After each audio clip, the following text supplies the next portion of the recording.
Hello, sweet pea. Another story time. When doctors told my mother I would die before I turned 16. Now, make sure that you have subscribed to my channel and turn on your post notification settings to be reminded every time your girl upload a brand new video, okay? You won't miss it. So let's jump right into the story time. A real something right now. To be aware, your girl is not a makeup artist, so do not come for me about my makeup. This is how I do it. We are not going into makeup routine. We are going into story time, all right? So let's jump right into the story time. Now, when I was about 6 years old, and I was living in Jamaica, in a little place I'm called Jonestown, Kingston 12. One day I noticed that I had a fever, and the fever kind of gets worse and worse and worse and worse and worse every day.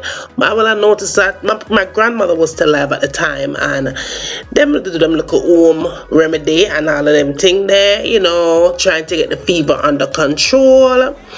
But then as they go by, the fever would get worse, and then on top of the fever, I was starting to have pain in my joints, swollen knees, swollen wrist, and so on and so forth. And then I started throwing up. It's like every day it would escalate, and it would get worse, from a fever to a sore throat to a pain in the joint to a swollen joint, and it got worse and worse and worse and worse.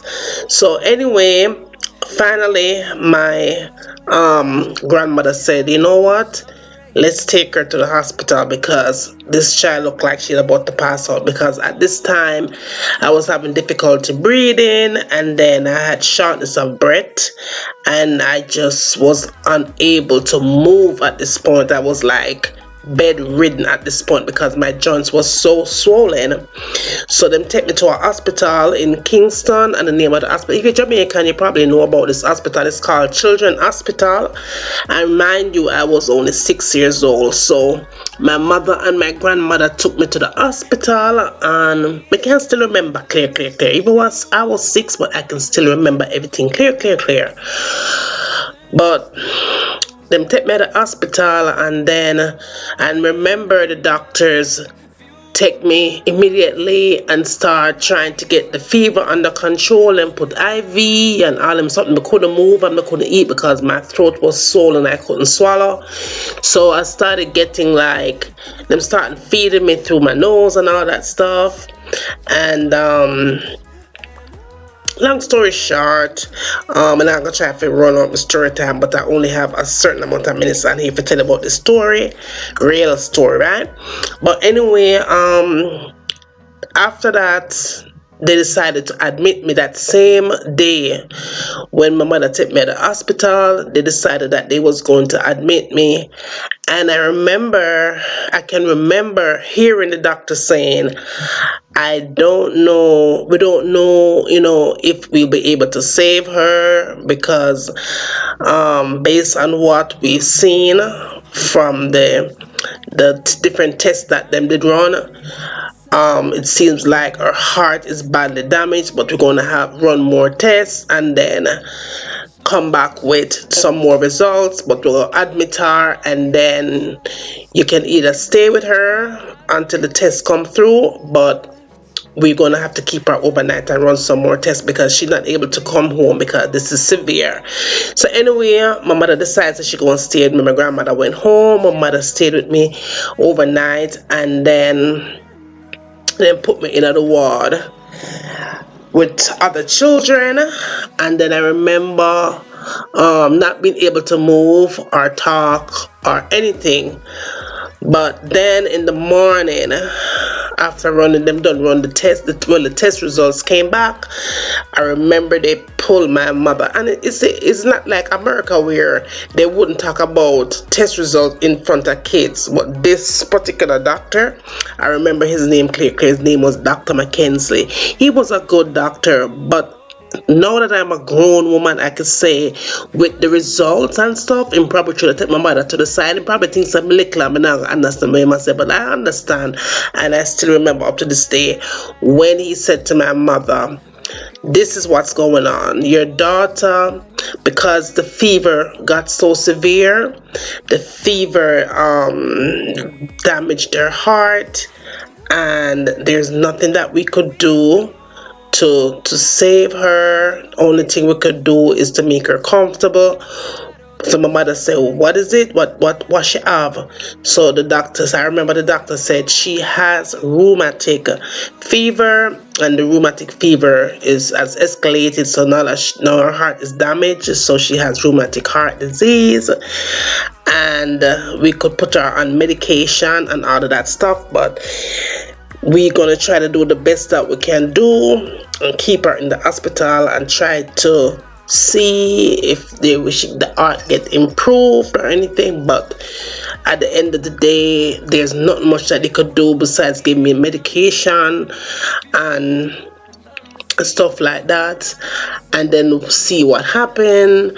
And so my mother said, okay, how long she gonna be in the hospital with him? Saying don't know how long, but I'm gonna have to stay there for a couple of months. And trust me, that couple of months turned into 1 year. A couple of months turned into 1 year.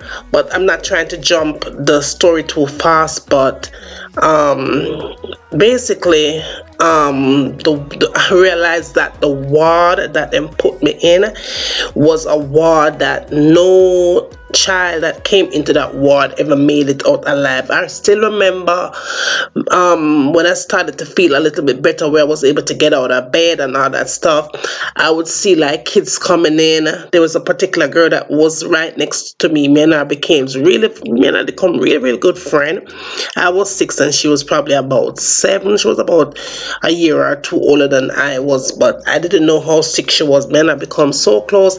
And in the hospital, I used to have a little place that the children would go and learn. So they used to put me in the wheelchair, like a little school.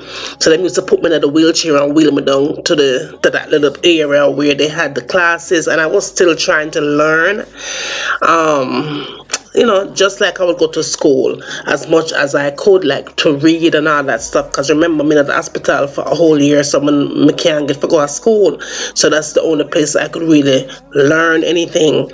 And then I remember one morning I woke up and her bed was empty, and I was like, "Where is Jennifer?" And they said, my mother said to me, "Jennifer went to heaven." And I'm like, "How you mean she went to heaven?" But I was still six going on 7 at the time. So now I'm like, wait a minute. All of my friends, Mama, I said, "Mama, but all of my friends, every time I have a new friend, them gone to heaven." And then she said, heaven is a good place. My mother was like not really sure if I was going to make it, so she would always like tell me about heaven, or heaven was beautiful and all that stuff.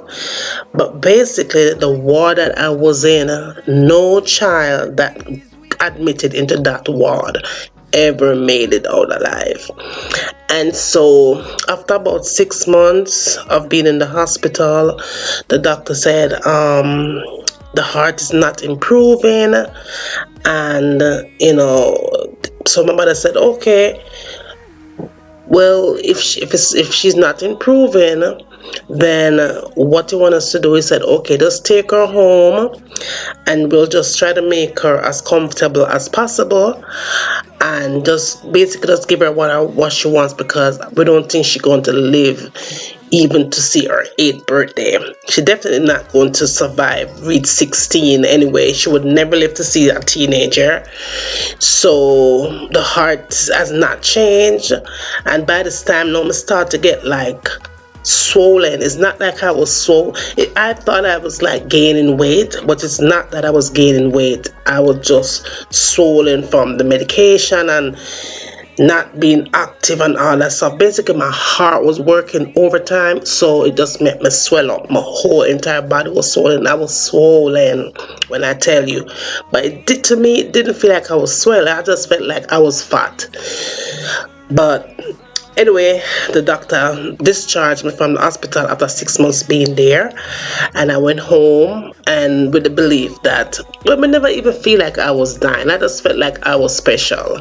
I just felt like Mama just loved me and was just treating me extremely good. I mean, anything that I wanted, she would give me. But I remember hearing my doctor said to her, whatever she wants, just give it to her. Any kind of food she wants, just give it to her. Anything she asks for, just give it to her. Just make her comfortable and make her happy as possible. And I remember going home. I remember everybody was so excited. Everybody was giving me everything I want, and I loved that. And I felt like I was getting better. I felt like I was getting better, but my heart wasn't really allowing me to get better. So about a month after I came home, I got sick again.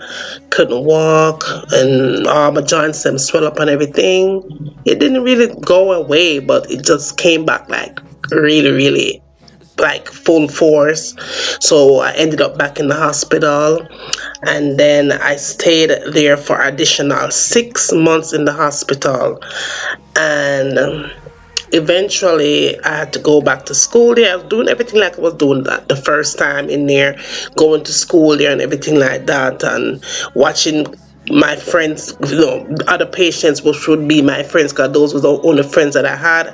I'm gonna watch them come in and disappear, empty beds every day.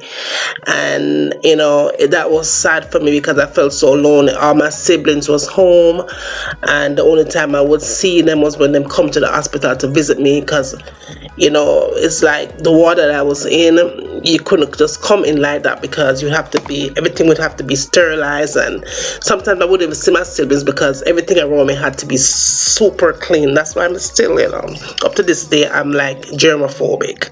But yeah, everything had to be clean around and sanitized around me. And then eventually, about a year and I would say a year and 2 months, over a year, my mother said to the doctor, you know what? I'm just gonna take her home. My grandmother said, listen, this pitney now dead, we're gonna bring this pitney back to health. She not dead, she will live and not die. And my mother said, listen, I'm gonna take her home and we're gonna take care of her. The doctor said, listen, if you take her home, there's not much you can do for her but give her medication and try to keep her calm and stuff, but there's nothing much we could do for her. My mother said, that's all right, we'll take her home. So my mother get me dressed and they discharged me. I was so happy to go home, and I went home. And I remember my grandmother, God bless her soul, I remember them doing all kind of things. She used to boil king of the forest, watercress. She used to give me a coconut every day. I mean, my grandmother made sure that I had vegetables in my system every single day. And I started walking again, and I started playing outside, and I started feeling better, and my soul and joints got better. And when I went back to my appointment, I would go back to the doctor for my appointment, for my visits and stuff, like every 4 weeks or something. I'm hear the doctor pull my mother to the side one day and say, listen, just enjoy her, because the test that came back, there is no change. The heart is still damaged. She has 3 leaking valves. We don't want to go risking doing surgery because she's not gonna make it. So my mother said, you know what? I'm not going to allow surgery anyway. Even if you had said surgery, we're just going to nurture and give her our home remedy, but we'll still give her the medication. So at this time, I'm saying, okay, since that's the pills aren't working, because I used to take like 6 pills in one day, he said, I'm gonna stop that, and I'm gonna start to give me the antibiotic injection. So I would go in every single month for the injection, and then the injections got allergic to it, so we had to stop the injections after about 3 years. Remember, the doctor said, tell my mother me not gonna make it just a couple of months to after me get home. And they was giving me the home remedies, all the home remedy that them could think of at home. And then after about a couple of more years went by, I was still kicking, right? Went back for another appointment, and same thing the doctor said. That was like probably about 12 at the time. And the doctor said to my mother, listen, again, our heart is not getting better. The valves got worse. So it's to the point where she's not going to make it past her 16th birthday. And my grandmother said, it's foolishness. She will live and not die. This little girl is a blessing from God. She is not going to die. She's going to live a long life. She will live and not die. My grandmother started to massage my body every single day. She would massage me. Don't ask what she was massaging me with, but she was massaging my whole entire body, and she was giving me all kinds of bush and all kind of tea and all kind of thing. My grandmother was giving me and feeding me with some good food, and I lived to pass my 16th birthday. Honey, my 16th birthday, I have to tell you guys in another story time about what happened to me when I was 16. But honey, your girl, I'm not going to tell you that it was easy during that time, because I did a lot of in and out of the hospital.